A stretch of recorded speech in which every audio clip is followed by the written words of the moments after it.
a rock wall that's built right about at the mean high tide level so that it will do many things to protect shorelines, accrete sediment, grow oysters and other things, and that's what they call living shorelines and not rock breakwaters. It's just a change in names with a reduction in elevation. You know, I started Matagorda Bay Foundation a few years ago, and one of the things that happened during that time was Parks and Wildlife and a consulting firm called me on the phone in Fish and Wildlife, and they said, we want to extend this breakwater and we have to have a nonprofit apply for this funding to get matched. So there I was, an instant partner. And that project was in Schicke Point. So we're over here somewhere in this area over here. And this is Balboa Bay. And Schicke Point is that little point of land right there. You can see that this is my, you know, if you have Google Earth Pro, you can go back in time and look at shorelines, right? So all I did was I went to 1995, and then I drew this line on the shoreline. And so then I went up to 2022, and this line is superimposed. So what this indicates is this is the shoreline of the point in 1995, Wow. and all of it was this wetland habitat up here, right? Yeah. And what's really cool, just as, you know, sort of as a sidebar, this series of sandbars and guts right here is a feature in Hinos. All along that shoreline and then over here at the Powderhorn Ranch site, it's a very unique feature in this bay system. And something happened to disrupt this over here because it acts as a really good wave break. But anyway, so that's what the justification for the project was, to protect the shoreline. There was a lot of wetlands and oysters in here, and also there was a really unique woody shrub habitat on this point with a lot of Central Texas type plants, persimmon, mountain laurel. I'm not a botanist, but there was a lot of other plants from Central Texas that were up there in the spring. Songbirds that migrate to South America in the winter fly up the Gulf Coast in the spring and run into late northers, and then they look for places to fall out because they literally get blown down by the northers. And they like these little woody areas here, so there was a dual purpose to it, right?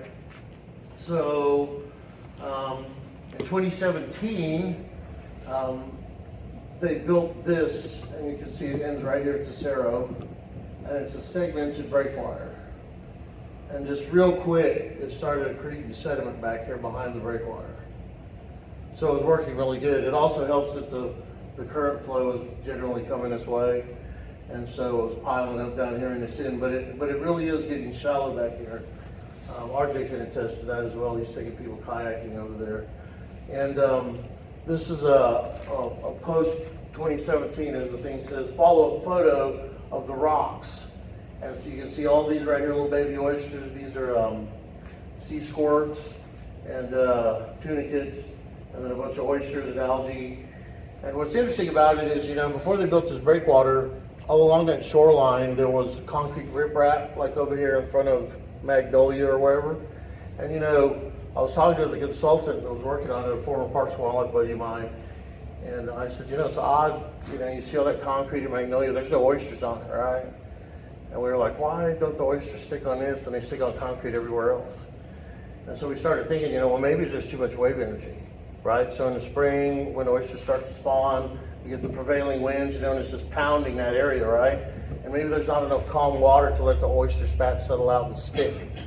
So when they built this breakwater, they did a high crest on the front, kind of tapered it off to the back, so it would create a stilling effect over on the backside. And so that's what happened, is most of these oysters and this other stuff colonized the backside of the rock, you know, and within it, in the areas where the current was still, right? Because, you know, when oysters spawn, their larvae are motile. They swim around in the water column for a little while, and they look for something hard to set on. So if you have constant waves pounding into it, you know, they're not going to have a chance to set and stick themselves to anything. You know, they'll get beat to death. So anyway, so that you can see that in a very short period of time, because, you know, the water quality is the right way, you know, salinity is good, lots of nutrients, not too many nutrients.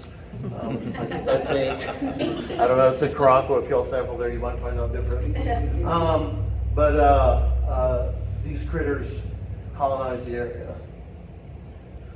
So the proposal was to build a bunch of these structures here. It was a 2.5 foot wide crest.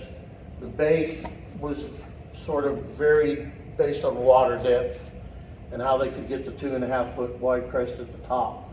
So if it was 3 feet deep, the base had to be a certain width. If it was 2 feet deep, the base had to be a different width. But basically it was a 2 foot crest at the top, and this was how they got the oysters to settle back here. And so this is the new segment that they wanted to get funded to build.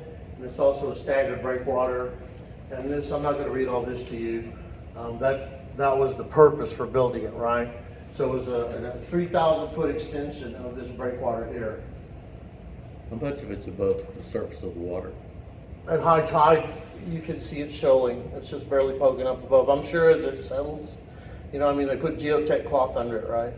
But it's still going to settle, right? Yeah. And so as it does, it'll probably get a little bit lower. I mean, to the point where they have to put nav aids on it, right, RJ? There's nav aids on it. Right. So if it does settle to the point to where, I mean, you know, if you run the bay, you know, if you're running through the bay and you see whitewater, most people, you know, but of course, you know, there are those that don't. They're lit. So they put the lights on the sticks and say, that up there is something shallow, right? So, and also this is really close to shore and it's really shallow anyways. And I think I have a picture to show you how shallow it is. But anyway, so this is it. Protect 51 acres of marsh and 41 acres of that maritime, or the intertidal, and then the 20 acres of the maritime forest is what the consulting firm called it. I've never heard of that before, but that's good. So these are just some pictures of the construction. You can see right there about how high it's poking out of the water when it's on a super, super calm day. And you can see this track hoe right here. He's sitting on the bay bottom. So he had those big extra wide tracks. And so I was sitting there and he drove right off this barge onto the bay. And I was like, what is he doing? And then just, you know, and so I was like, oh, cool. So apparently you can take large loads of rock into very shallow water and build these structures. You know, a lot of people are like, it's too shallow, you'd have to dig a channel. Apparently not, you know. If you load these barges correctly, you know, you have the right equipment, you can do that, but you can see that's an amazingly straight line. And so you can see the gaps, and these gaps are to let fish in and out, let water flow in and out, and keep the thing healthy. And this is just recently, I think this is my last picture. This is what it looks like.